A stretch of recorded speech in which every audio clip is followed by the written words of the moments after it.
All right. Quit talking. Quit telling everybody about your grandkids.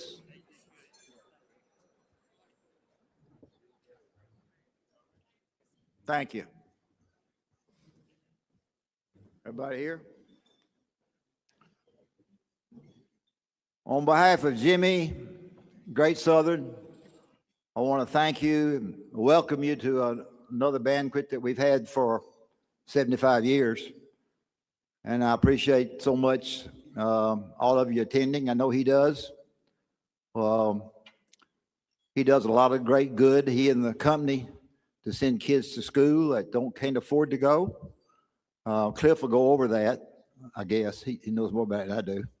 So he doesn't know much, but he knows more than I do. So we'll do it like that. And we appreciate so much you being here.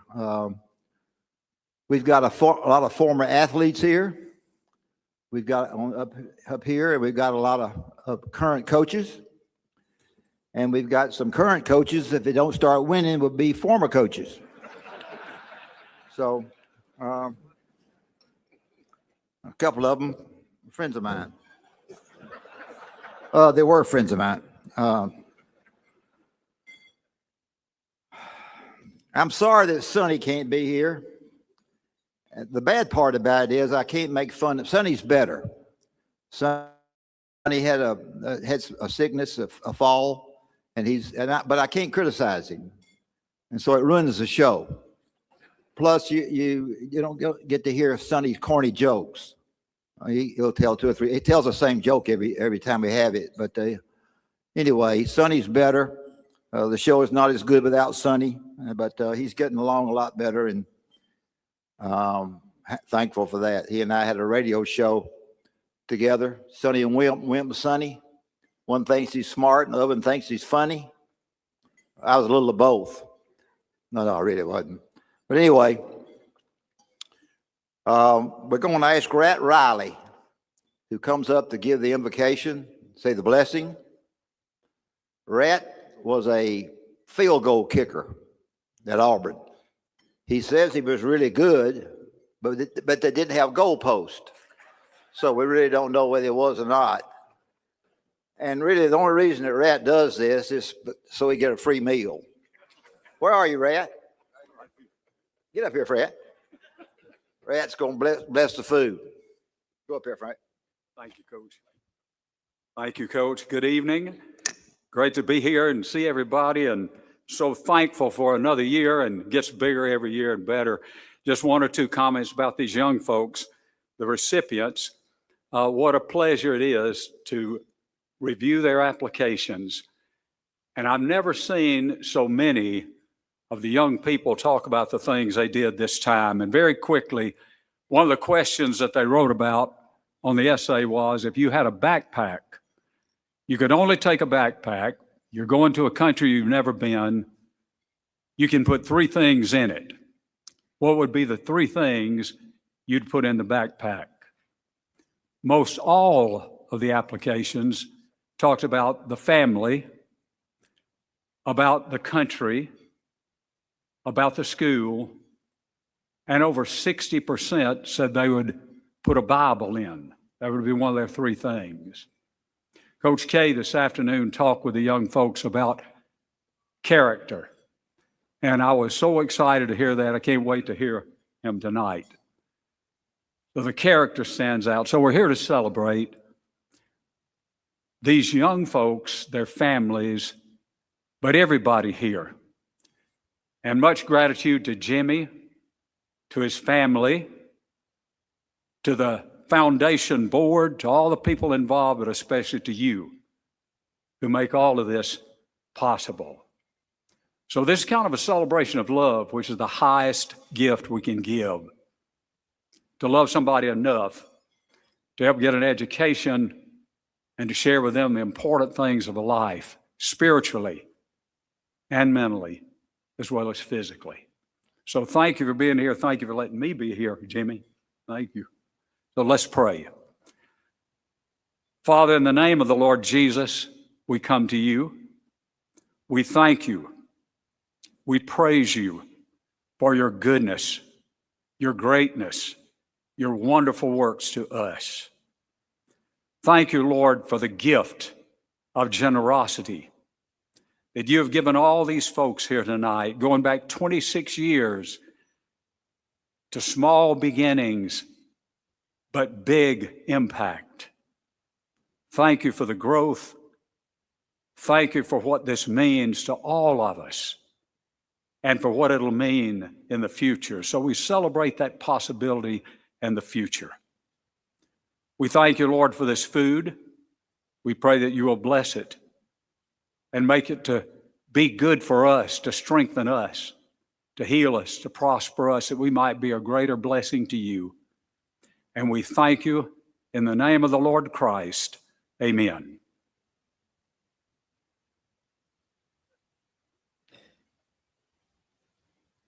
Okay, you can eat. If I'd known he was going to speak that long, I wouldn't have had him up here. We wouldn't have brought Coach K. Anyway, eat, and then Jimmy will be up. Of course, we're excited about having Coach K here. I'll make a couple of other remarks before Jimmy, and I think Cliff will be up to give his speech. And so anyway, eat. Quit talking. Quit talking about your grandkids. We're going to try to get this thing going while you're eating. Going to bring Cliff up here in just a second. I want to say something about Coach K because I don't ever get to talk anything. When I had the opportunity to get the coaching job at Alabama, there wasn't anybody that wanted me to have it but me. Everybody else was pissed off because they got it. But the first thing I did was I got the school plane and I flew to see Coach K. Coach K didn't know me from Adam's house cat. And he was I wanted to talk some defense with him. He was about as nice to me or a guy that he didn't really know at a time when I was trying to win a game and be pleasing to Alabama fans. And I say that because that's the kind of person he is. He could have said, "Wimp, I ain't got time for you. You know, you hadn't won any games yet," and so forth. But he was really, really great. And I wanted to say that because I feel that. Before Cliff gets up here, we got one person I always introduce. Most of you know I work for Jimmy, and Jimmy's brother, Greg, worked with us. Greg would wear your fanny out. He was lazy. He was stingy. He was a smart aleck. He'd drive you crazy. You couldn't do anything. You couldn't do anything around him. Jimmy gave me a car. The side mirror wouldn't work. I couldn't see behind me. And I went up to him and I said, "I need to buy a mirror for my car." He said, "Wimp, mirrors are $200. I said, "So?" He said, "Just turn your head and look behind you. We ain't buying no cotton picking mirror." That's the kind of guy he is. He's also, with all that, don't turn your head when he stands up. He's liable to steal your pie. And I'll tell you what you'll see him at the golf tournament tomorrow. But he's also a very special person to me. When my wife passed away just recently, he and Jimmy were the first two on the front row, and I appreciate it. So I want all of you, before I introduce Cliff, to give Greg Rane, as bad as he is, a nice ovation. Stand up, Greg. Where are you?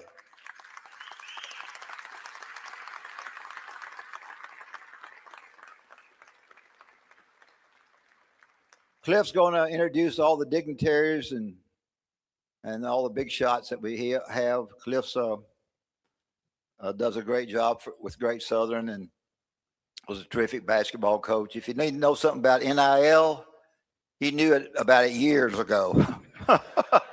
Yeah. In fact, he could quote it. He and Sonny could quote NIL years ago. They're the best at it you've ever seen. But anyway, Cliff and I have been friends. Cliff's going to introduce all these people that think they're big shots, and I'll turn it over to Cliff.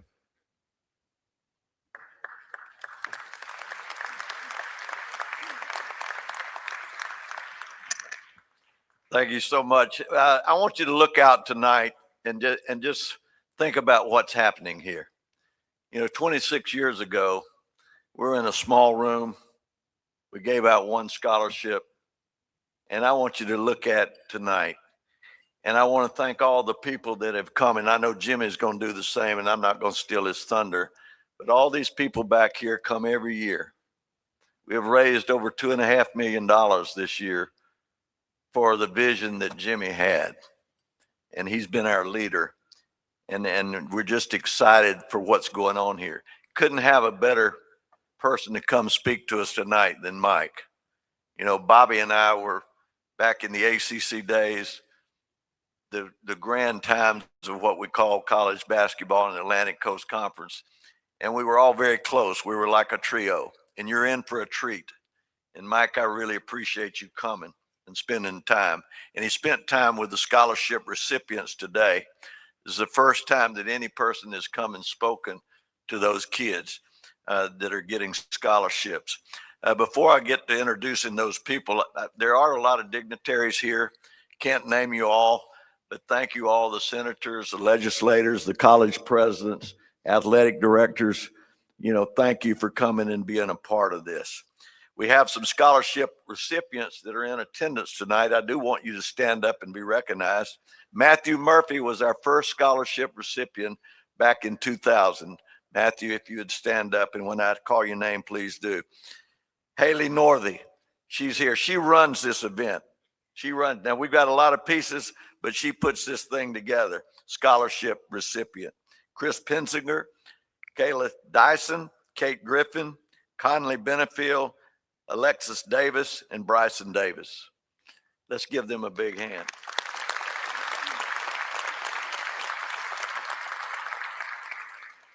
We're giving out 74 scholarships on behalf of the board. We're just excited. This is the most that we've ever given out, 74 scholarship recipients.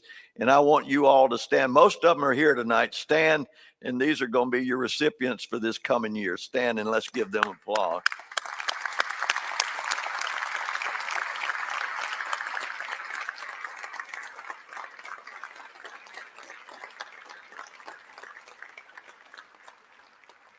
And I'm going to ask Ashtyn Markus to come up. She's our student speaker. We're so proud of her.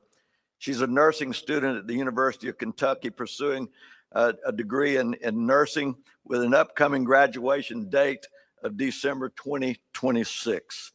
Originally from Cold Spring, Kentucky. And I'm sure she probably is a big Blue fan for sure. She's passionate about delivering compassionate care and is gaining experience across medical, surgical, pediatric, psychiatric, public health, and obstetric settings.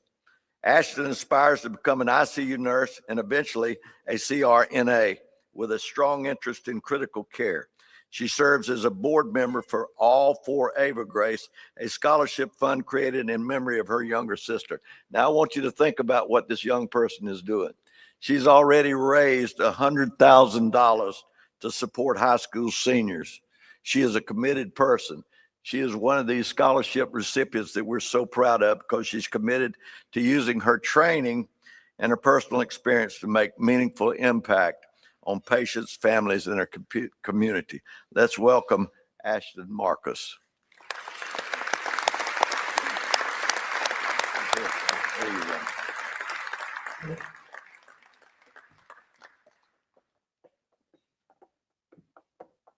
Isn't she beautiful? Thank you. Good evening, everyone.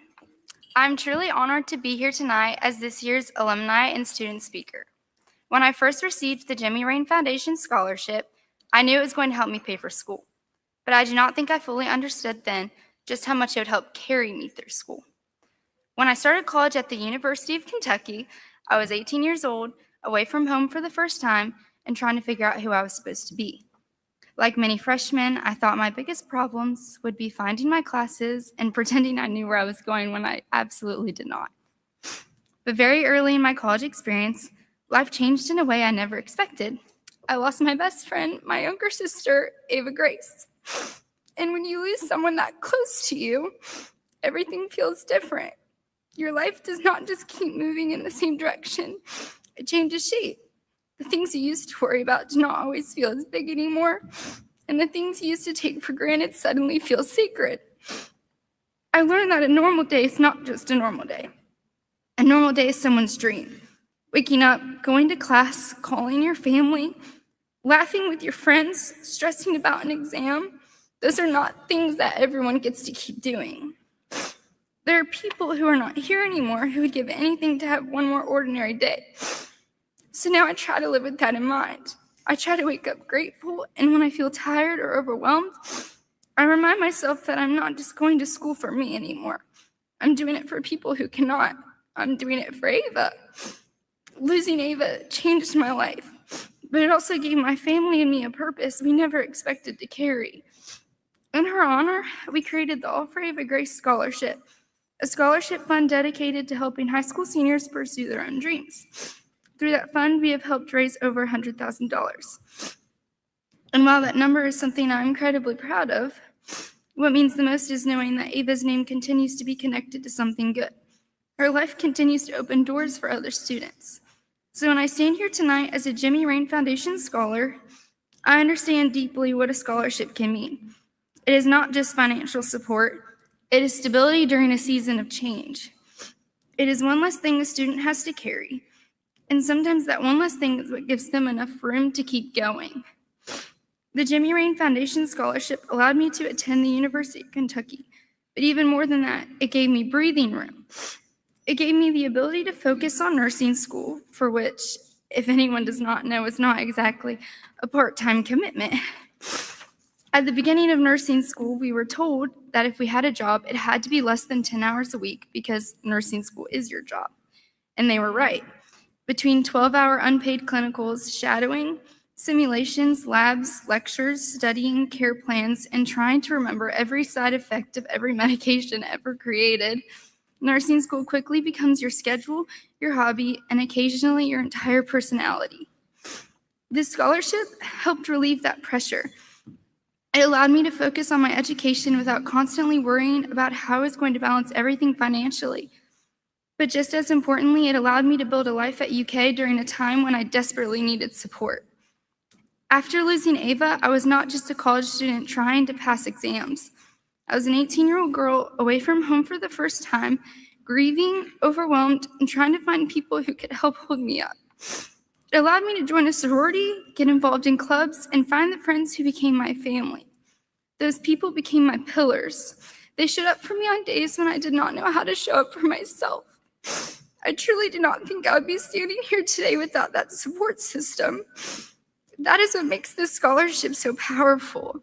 It does not just help students pay for college. It gives them room to grow, room to get involved, and room to find their people, and room to keep going when life becomes heavier than they expected. And to the students receiving this scholarship tonight, I want to say congratulations. This is an incredible honor, and I hope you let yourself really feel that. There will be moments in college when you feel completely confident, and moments when you sit in your room staring at your laptop wondering how everyone else seems to have everything figured out. Both are normal. Sometimes they happen in the same day. But when things get hard, remember that you were chosen for a reason. This scholarship is not just about what you have already accomplished. It is about what people believe you are capable of becoming. So take the opportunity seriously, but do not forget to live the life it helps make possible. Find your people, let them help you, and do not take the ordinary days for granted. To the Jimmy Rane Foundation, thank you for believing in students like me. Thank you for seeing potential in students and giving them the support to pursue it. Thank you for providing not only financial help, but stability, opportunity, and the space to keep moving forward. Because of this scholarship, I was able to go to UK. Because of this scholarship, I found my support system. Because of this scholarship, I'm continuing my dream of becoming a nurse. And because of Ava, I will never forget why it matters. Thank you.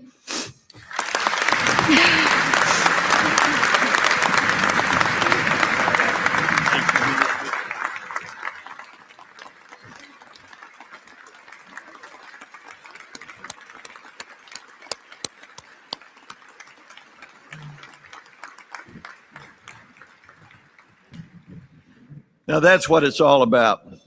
I mean, you're seeing it. You're seeing what your dollars do. You're seeing about making a difference. You know, we're here for a reason, but when we make a difference in people's lives, it really makes us feel good. And it's just a great thing. Ashtyn, thank you so much. And we're here tonight to congratulate 74 scholarship recipients that are coming on board this year.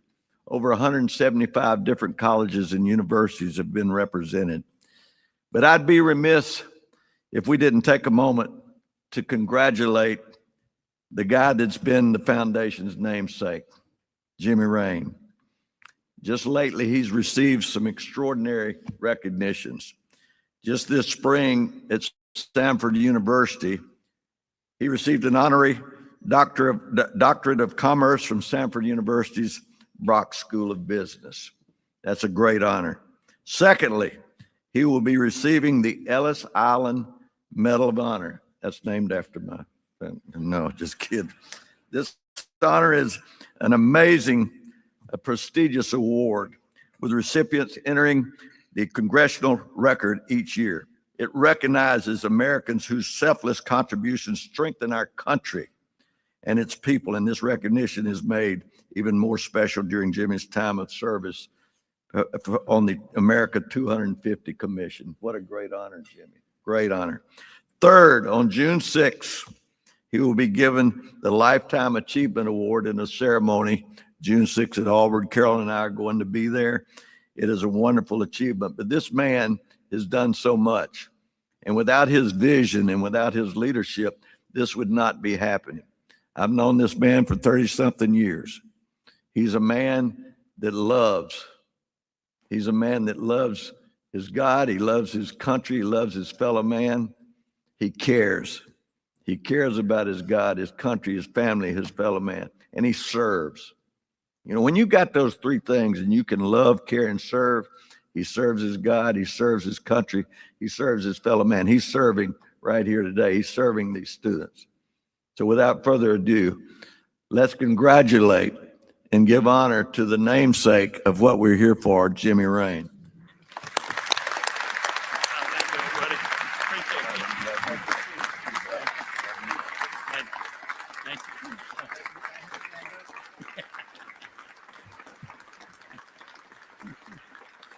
Thank you, thank you, thank you, thank you.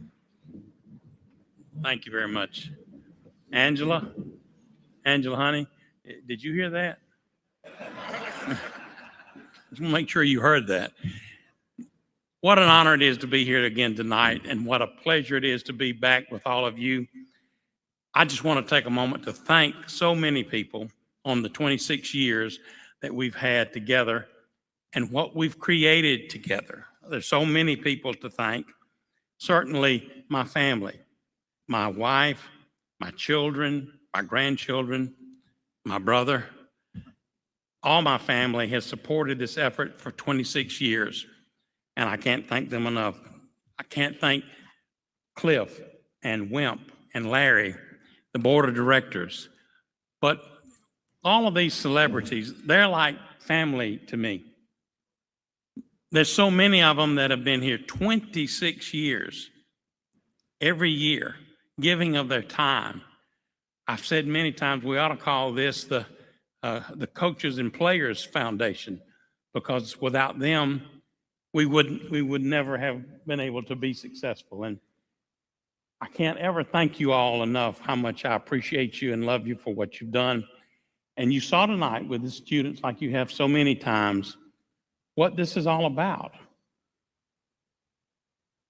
You are changing lives. You're changing lives. You're making lives better. I can't thank you enough. And you know, the volunteers, Haley, and all of these people who come every year and work all week long to put this on. It's a lot of work, but they volunteer. Your foundation, this is your foundation, the sponsors who donate this money, we don't have one single employee. There are no expenses other than the price of this dinner and our golf tournament. Other than that, all of this money goes to these children. The rest of it is volunteered. So that speaks volumes to me about the commitment. And I want to say one thing and take just a minute of personal privilege. Tonight is really special to me, very special, because now I can't see in the audience, but there's a young lady here tonight that is the inspiration for why we're here. The inspiration for why the Jimmy Rane Foundation was formed. Now, I don't know where you are, Jana, but I know you're out there somewhere. Jana Gullidge is here tonight. I've told this story before. Several years ago when her mother was alive, she was here, and they both came. But 26, 27 years ago, Jana, I've known Jana since she was a little girl. I'd go to the D&D donut shop in the mornings before school to get a cup of coffee, and Jana would come through there, and I'd say, "Good morning, Jana," and she'd say, "Hey, Mr. Jimmy, how are you?" Just the sweetest, brightest little girl you ever saw. And from the time she was in kindergarten all the way through high school, I'd say, "Jana, what do you want to do when you grow up?" "Mr. Jimmy, I want to be a doctor." She never wavered. Not one time did she ever waver. "I always want to be a doctor." She made good grades. She did everything she should. Her mother, Sue Gullidge, worked with us at Great Southern. Her father, Ed Gullidge, had a tire shop. And when she graduated, she went to Auburn. And back then, we didn't have a lot of scholarships, but she had won a presidential scholarship for $1,000. Ed passed away from a heart attack. And before I knew it, Jana had to drop out of school and leave Auburn. Well, that crushed me. That absolutely crushed me. Here was a child I had known all her life, and all she ever wanted to be was a doctor. And she did everything she could. She did everything right that she could. And yet she didn't get the chance. And I said, "I don't know what we can do, but we're going to do something. We're not going to let this stand. We're going to change this. There are other children like her." And we made the commitment that night to start this foundation. And it took a year to raise enough money to give one scholarship. And we gave that one scholarship to Matthew Murphy. And we gave it to a deserving kid who needed help. And he has gone on to do great things. And not only Matthew, but every single one of these children, they are not your really, really poor children. And they're certainly not rich kids. They're the kids, what we call in the middle.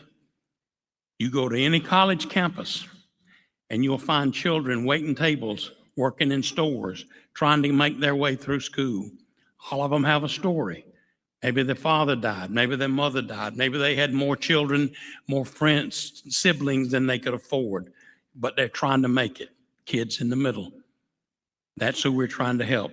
And they've all gone on to do great things. And that, my friends, is a tribute to you. And when we have over 1,100 people here tonight, the greatest crowd we've ever had, the most money we've ever raised, you've given out over $10 million in 26 years. And you've changed a lot of lives for the better. Congratulations. Thank you. Now, I know you didn't come here to hear me speak tonight, so I appreciate that moment of personal privilege. But we are here to have a great speech tonight and a great presentation. I've only gotten to know this gentleman just recently, but I can't tell you how impressed I am with him. He has done so many miraculous things in his life that is too numerous for me. We're going to have a video in a minute to tell all of that. But he's a graduate of West Point. And of all the great accomplishments he's done in his life in sports, he's coached for 42 years. 36 out of 42 years, his teams were in the NCAA tournament. It's almost an unbelievable record. His accomplishments on the field of sports are amazing. But the thing that makes the most difference to me is Mike Krzyzewski is a patriot. He loves his country. More than anything, he loves his family and his country. And he's built his life on character. As Cliff said earlier, we've been doing this 26 years. This is the first time I ever had a speaker say, "Can I go with you to speak to those children? I want to see those children." And I said, "Certainly." And when we got over there and he spoke to them, one of the things that resonated the most with me was he said, "We recruited talent with character, not talented characters." And visions of Pat Dye came flooding back in my head when I heard him say that. Because how many times I heard Pat say character was everything. He considered character in his players more important than almost anything. Certainly they had to be talented, but if they weren't good people, he didn't want them. And all of those that played for him know that's the truth. Am I right, Bo? Yeah. So, Coach, we are excited to have you. And there's so many, I know you coached the Olympic team, and you said that was one of the things that you were most proud of for 11 straight years, is that right? And won the gold medal, watched our flag fly. It's he's an author, he's written so many books, but I'm going to let the video speak for itself because this is much better at that than me. Thank you. Welcome, Coach K.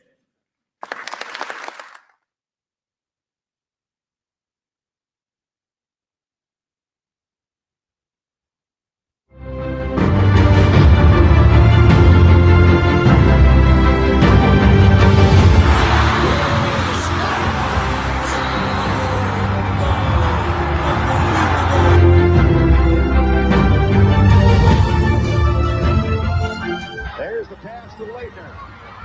Puts it up. Yes!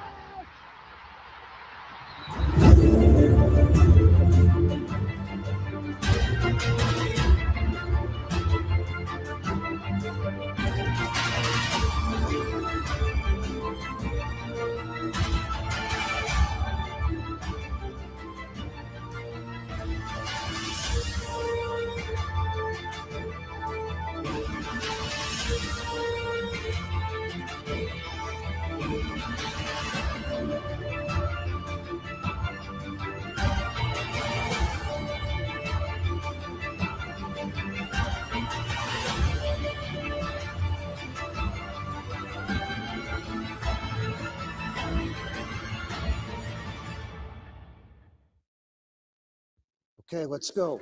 All right. Yeah, before we get into a conversation, I've not been to Alabama very much. And I've learned a lot about this organization, about your state in the last couple of weeks. Whenever I do an event, I always do a prep call, scouting. And try to get to know people. And we hit it off right away. And I said, this guy's a good guy, you know. And but tonight I've met ladies. I have 3 daughters. My wife, we've been married 56 years. And we got married on graduation day from West Point. I call my girls guys too. You all are good guys, all right? You are really good guys. And for you to support these young men and women the way you do is amazing. We have a place in Durham, North Carolina. That's where Duke is at. And my mom, we kind of have similar backgrounds, immigrant backgrounds. And my grandparents came from Poland, and my mom never went to high school. She was in eighth grade, and I grew up in the inner city of Chicago, and she was the best person ever in my life. And don't tell my wife that I said that, all right? Just don't put that on TikTok, Twitter, whatever the hell people put those things on now.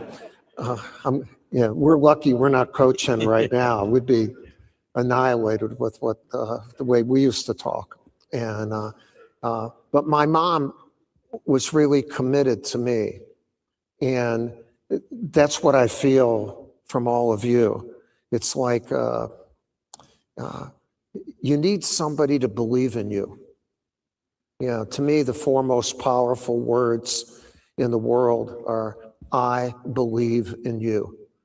And I was telling the young men and women today that my mom gave me the best advice ever in my whole life of anyone. I went to West Point. I've been fortunate to be at a lot of good places. And it was this cleaning lady, my mom. I was going to high school, my first day at high school in the inner city of Chicago. I'm Catholic. My wife's Baptist, so I'm okay, all right? Just don't start throwing stuff at me right away. So I was going to Catholic boys high school, and my mom says, Michael, sit down. And I said, come on, Mom, my buddies are waiting for me. And she says, Michael, whenever she said that, you better listen. And she says, tomorrow, make sure you get on the right bus. And I said, Ma, I know the city. I can go Damon to Armitage to Laramie. I can even go Division to Grand. And she says, that's not the bus I'm talking about. And I said, well, what bus are you talking about? And she says, tomorrow, you're going to start driving your own bus. I get chills and a little choked up thinking about it. Only let good people on your bus.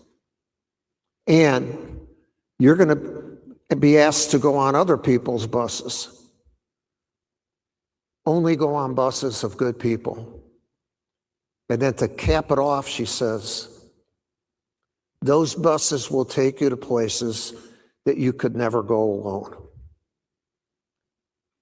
I'm Catholic and a third base coach, so this is what we do.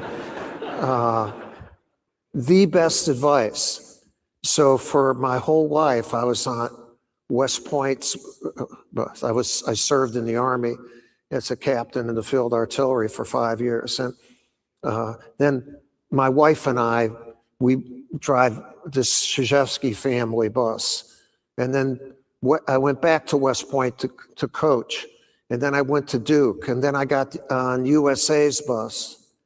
And the thing I tried to get across to these scholarship recipients is this summer and fall, start driving your own bus. You get to all these campuses, only let good people on it.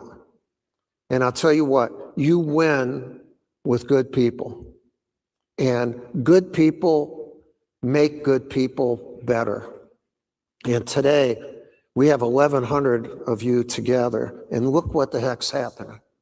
And look what you've set as a goal for next year, because you'll have 12. We need at least 1,200, right? Yeah, and we need not 74 scholarships. We need over 80. Yeah, he made a prediction. He told me when they first started.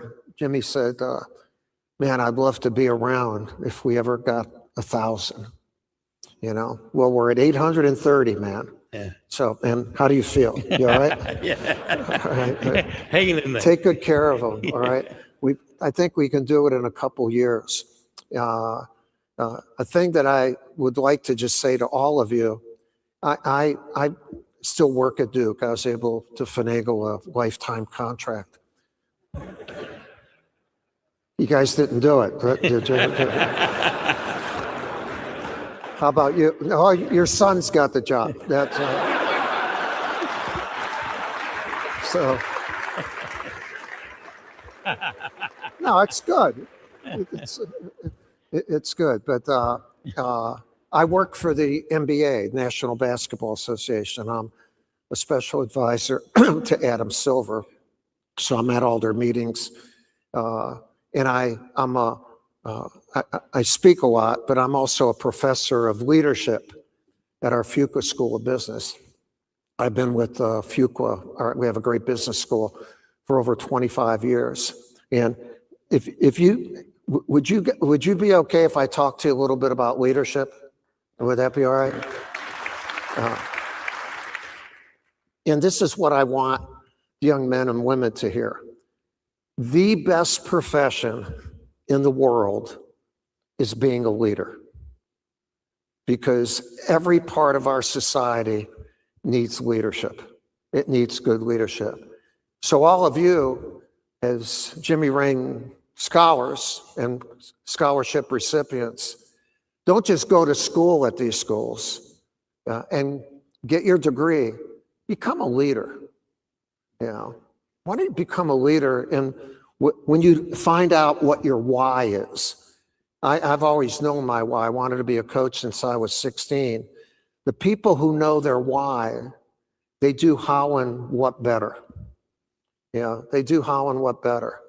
When I coached the U.S. team for 11 years, my first meeting, you get these 12 guys, LeBron James, Kobe Bryant, Carmelo Anthony, Dwayne Wade, boom, boom, boom. You know, they're walking in and a little bit intimidating, you know, like, and I told them, I said, bring all your egos in. I don't believe in the expression, leave your egos at the door, okay?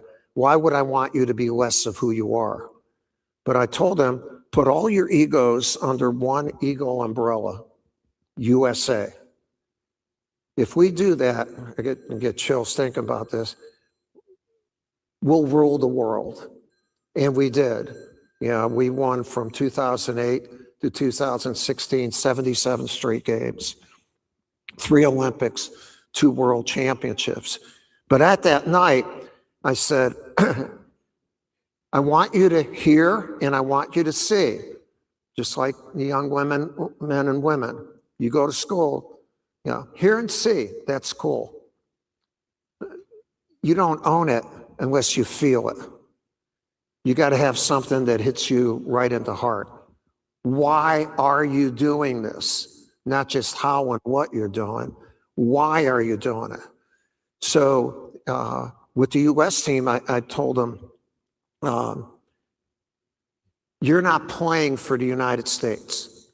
And I was the first college coach to coach the pros. So they're probably thinking, where's the pro guy? You know, this guy doesn't know what the hell he's talking about. And I said, and we always had a picture of the gold medal up. And I said, we will not win that. And I looked at each one of them. And I said, unless you are United States basketball, unless you are United States basketball, unless you are, you got to own it. You have to own it. You have to feel it. So I said, after our meeting, we set up standards about how we were going to live together, and we all agreed to it. And I said, we were at the Wynn in Las Vegas. Yeah, it was easier to get them to practice if they came to Las Vegas. And it's a good recruiting thing. I mean, you all in the SEC know how to recruit, so don't tell me about Las Vegas and that. And I said, when you guys go up to your suites, look on your beds and be 16 for 1 minute. So later that night, I was doing a service for the Wynn. I was checking their video poker machines to see if they work. No, it's just the kind of guy I am, you know. Like, and so I'm at one that's not working. It's all true. It's a true story. So I'm trying to make it work, and I get a tap on my shoulder, and it's Kobe Bryant. And I said, what's up? He said, Coach, I did what you asked me to do. And I said, what happened? He said, I cried. 3 days later, we brought in one of my former West Point players, commanded a striker unit in Iraq, and brought in 3 of his wounded warriors. Scotty Smiley, who was blind, a captain, 2 non-commissioned officers who had lost limbs. And they spoke to my team, and they had no excuses, and they all wanted to serve again. Scotty Smiley became the first blind officer in the United States Army. All my guys were crying. And we kept up that association with the military so my guys could always feel why. This whole night for 26 years, it's a big why. I know you're giving money and whatever. I wish you could have seen all the recipients right in front of us today. They're beautiful. I'm going to call you kids because I'm 79 and he's a few months older than me. So you're not a young whippersnapper either. They're hotshot. And how about that? I get to call him hotshot. I'm standing up. By the way, I bought him that sport coat so he would look like a Duke guy. And anyway, instead of those orange things that Pearl wears. Anyway, I won't get into clothing. But to me, my hope for all of you youngsters is to become leaders. And when I teach, I talk about the 3 A's of leadership. I'm Polish, so we don't get to D, F, and we just stay with the A's. All right, that's it. Keep it as simple as possible. And the first A is agility. Like if you're a football quarterback, you call a play in the huddle and you come up to the line and they have a different defense, you call an audible. You make reads. Unless you play for the New York Jets or something, they don't do that. And I know there are no Jets fans down here, so I can get away with that stuff. The second A is adaptability. Obviously, you're always adapting to new things, analytics, AI, and all those things. But the thing I had to adapt to the most, and youngsters, you have to do this too. In fact, we all do, is communication. Like God's been great to me with a beautiful wife, 3 daughters, 10 grandkids, gold medals, championships. But God played a little trick on me. I kept getting older and the guys I coached stayed the same age. All right, I don't know how that happened, but it was that way. And so I never had to compromise my values because values don't change. Trust, courage, duty, loyalty, selfless service, respect. They're going to be the same 20 years from now. But how we teach them is different because people keep changing. And so as a leader, you have to change how you communicate. So I started, one, you have to look decent. I'm wearing my Air Force Ones and you can't wear what they wear because they only look good in what they wear, all right? And, but in communicating, I thought music would be a good way. But for the last 15 years of my career, I could not understand a darn word of any song. Do you relate to that at all? And artists were not called Frank and Mary, or I don't know what they're called. Anyway, so every once in a while, I'd ask one of my managers, who's singing that? All right. Give me one line in the song. And in a meeting, I would go in and say, hey, we just had so-and-so on. I love the line. And I had the one line. And I got street cred. All right. No, you got to play tricks. You got to play tricks. We even started using music in practice. Not when we were teaching, but before and after. And one of the reasons is I wanted to feel what they felt. Crazy, right? But music, you feel. So even though I didn't understand the words, didn't know who the hell was singing it or whatever, I'd go. And I did feel it. I know that wasn't very impressive, but at least they knew I was feeling what they were feeling. So there was connection. The last couple years in my career, 20-minute meetings had to be 7 minutes, okay? And if you could show pictures, boom, it would be great. The attention span. And a big thing for me was not to have me do all the talking. John Shire's taken over the program. He's done a great job. He was my associate for a number of years. And a lot of the meetings, I'd say, you do it. You know, we'd prepare for it, but you do it. And we'd sit in the theater and he'd be talking to him and I'd be in the back. And all of a sudden I say, John, let me add something. And I'd do that 2 or 3 times. And each time my guys had to turn. They would remember the 2 or 3 things I said then better than if I was up there for 7 or 8 minutes. And so you try to trick them. How do you, the thing is, how do you get your message across? You know, like when you're working with a group, and I know youngsters feel like it's the older person's responsibility to communicate. That's not the way it works. It's up to both people. In other words, the younger people, you have to learn how to talk to us too. You know, we can't be the only ones who are talking to you, because you know what? Part of communication is listening. So we want to listen to you, and you should want to listen to us. I know I was happy that I listened to that cleaning lady. And so, you know, adaptability and communication. The third A is not alive and well. It's called accountability. People think of accountability and they say, whoa, what did I do wrong? What did I do wrong? I'm going to use you as an example. All right? Okay. It's okay. You can't get mad at me now. All right? And so it's telling the truth. Like, that sport coat, man, it's unbelievable. And those slacks, you look like a stud, man. You are just a handkerchief and everything. And your shoes stink, all right? No, they don't. They don't. Maybe. Well, and what I'm saying is, in accountability, you can't just keep telling somebody your shoes stink. If that's the only thing you ever say, you got to say good things. You look good. That's a good job and whatever. And by the way, I got a different pair of shoes for you. All right? And so, no, it's a big thing.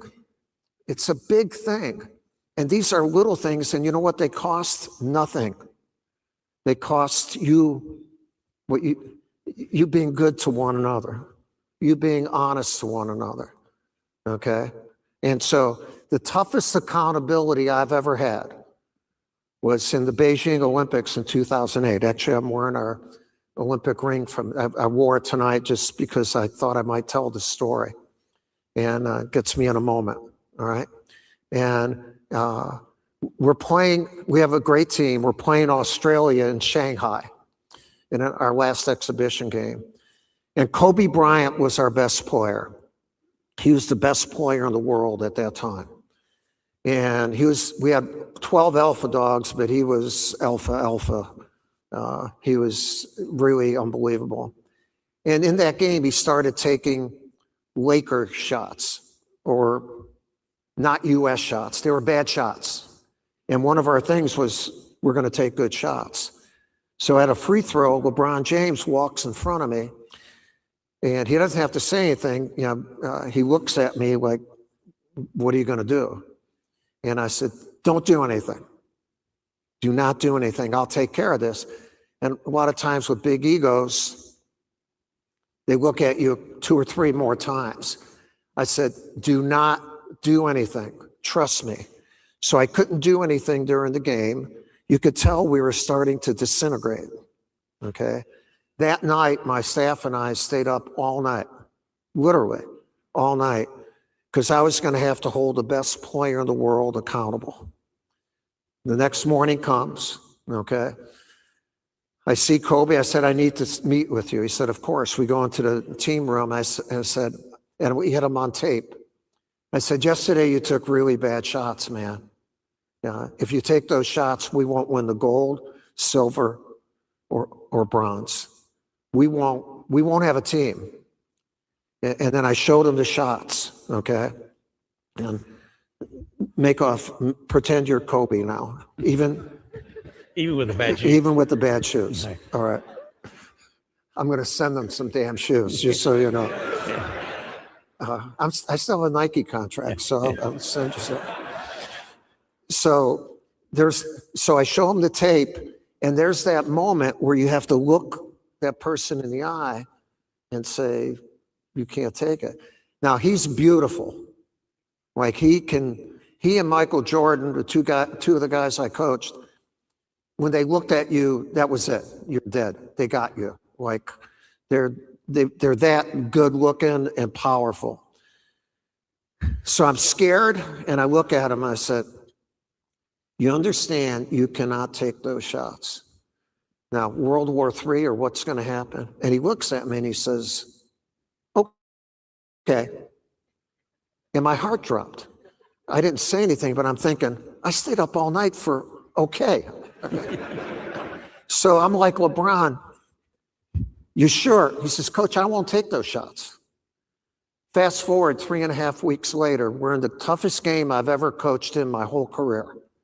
The Beijing Olympics, the gold medal game against Spain, the Gasols. And the guys in that game will tell you it's one of the greatest games they've ever played in. 8 minutes to go, we're up by 2 points, side out of bounds, our bucket, our ball. And I start diagramming a play. And this is all true. As I'm diagramming the play, the hand of the guy I held accountable comes on my hand. It's Kobe. And he said, you get those chills again. Coach, we don't need a play. We want this moment, not this play. We want this moment. This is why we're here. And as a result of him saying, LeBron James says something, Carmelo Anthony and Dwayne Wade say something, and we leave the bench without a play, which I think would have worked, all right? And what the heck? In my imagination, things work, you know. But I forgot to tell you, there weren't only 3 A's. There's a 4th A. We left the bench with a winning attitude. And instead of making one play, we made play after play after play, and we won the gold medal. What I'm saying, on the teams that you'll be on and the teams that you'll lead, you youngsters, be agile, okay? Be adaptable. Hold yourself and others accountable. And what you'll do is develop a team that makes winning plays where you do not have to draw them up for everybody. If you have a great team, winning teams make great plays on their own because of those 4 A's. So anyway, that's my leadership stuff, all right?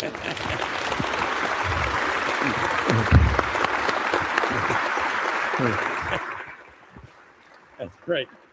The shoes are okay, just so you know. Well, by the way, I saw you wanting to Yeah. kick me there. And no, is he hostile at any time? He is every once in a while. my feet love these shoes. And at 80, my feet rule over fashion.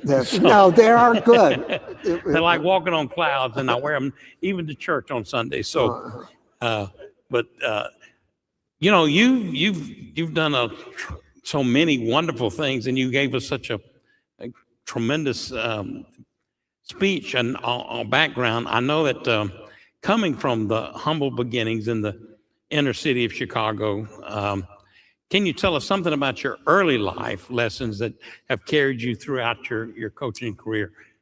Things that we talked about earlier. Yeah, you know, I grew up in a Polish neighborhood in inner city Chicago, and you know, they say things about a village. It's kind of like a village, and then there's you probably lived in the other one. There's an Italian neighborhood right next. We used to go there to eat, and you had better food, and but we always felt safe. We always felt like we belonged to something bigger. And our faith was Catholic, but it was a community of faith. It was a community that stuck together. And, a big thing when you speak and that people ask, what's the best leadership book to read, or who are your mentors? Who's the most, and when people ask me, who is your most important mentor? I said, my mother. And you kids, I'm going to call you kids now. Fathers are great. I'm a father and a grandfather. There's no one better than a mother, okay? And there's no one who wants you to do better than your mother. Like, mothers are the biggest fans of their kids. They are all the time. And so I learned how to work from my mother. I learned the dignity of work. I learned faith. I learned respect.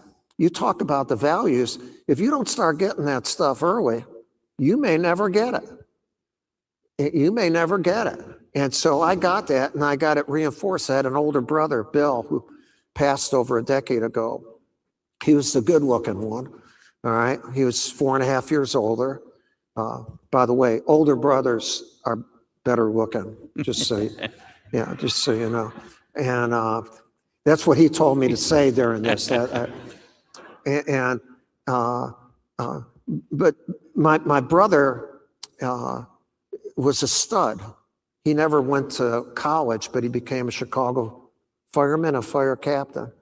And I looked up to him, and I always felt like people believed in me and I could depend on them. And, to me, the four most powerful words in the English language are, I believe in you. I love you is good, especially if you mean it, but I believe in you. When you look into someone's eyes and you say, I believe in you, son, I believe in you. And my parents believed in me, man. And I would never be where I'm at if it wasn't for my mom and dad. And so growing up that way, I never knew we ate and slept, and I didn't know we were poor, but we weren't rich. But man, we were rich in everything besides money. And those are the values that last you all the time. And basically, that's what this foundation is about those values. So when we're celebrating, we're not just celebrating scholarships. Tonight, we're celebrating values, man. You're telling, I think we have over 50 of the young men and women here tonight. You're telling them, I believe in you. I believe in you. Show me what you can do. Show me what you can do, and we'll be there. And by the way, we're there for 4 years. Come on, man. Come on. And what's going to happen is they're going to show somebody. And so this isn't about just having young men and women go to college. It's about young men and women developing those values and planting them all over the place. And that's what, that to me, over the last few weeks and learning about, to me, that's what's going on here. You have all your numbers and whatever. There are no numbers for what we're talking about. But there are results. There are amazing results, because good people should help good people. In fact, good people should help people who aren't good so that they can become good. All right? But people should help people, and that's why you started this. That's why you started it. Well, I can't thank you enough for coming and sharing your time with us, your wisdom with us, and your life with us. You have reinforced what we do believe and what we're trying to do. And seeing the young lady is just manifestly clear why we're doing what we're doing. Yeah, it was great. She was unbelievable. So, I mean, for her to be pouring her guts out, her heart, how cool is that, man? That's, that is.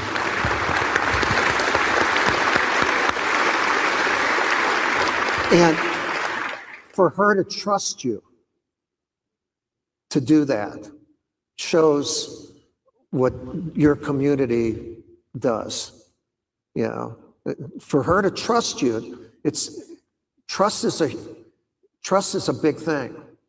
And you can develop trust. I call it the speed to trust. A lot of good things can happen. She trusted all of us to open up her heart and her feelings to us. And that was beautiful. Cliff was not beautiful. And Wimp has never known beauty, just so you know that. Well, I All want to right. thank you all All for right. coming. Thank you very much. Thank you very much. Thank you. Appreciate it. Thank you. All right. Wonderful job. Wonderful job. Thank you.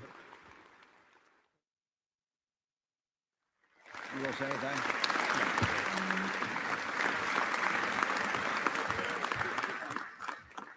I want to again thank you for attending. Great job, Coach. I appreciate so much the thoughts that you made, especially trying to handle those big kids that you had, those great players that you had, and some really great thoughts. And I appreciate so much all of you people attending, and it's great. And I've had the honor to work with Jimmy for a long time, and it's been fun. I'll talk about the golf tomorrow, and then we'll close out. Golf will start. You get your own ride. Jimmy said he couldn't afford the gas to take you. So get your own ride to the golf course. There will be snacks available for anybody that wants to eat, unless Greg gets there first. If he gets there first, there may not be any snacks, but anyway, if there should be snacks for you. Thirdly, don't cheat. Don't pick it up and call yourself a gimme when you're 10 feet out. Don't do that. So those three things are important. We've had a great night. It's really not. It's really people. It's not where you come from. You know what? In life, it's not where you come from. It's where you're going. That's important. And these kids coming from every direction, everywhere, or where are they going is the important thing, in the right way. And they've all been very, very good. And Jimmy and Great Southern and all the people that come to this banquet tonight and put your money into it, we appreciate so much. So I'll turn you loose unless Jimmy wants to say anything, and thank Mike again for what he said, and appreciate you guys coming, and thank you again for all that you do for making the Jimmy Rane Foundation a success. Thank you.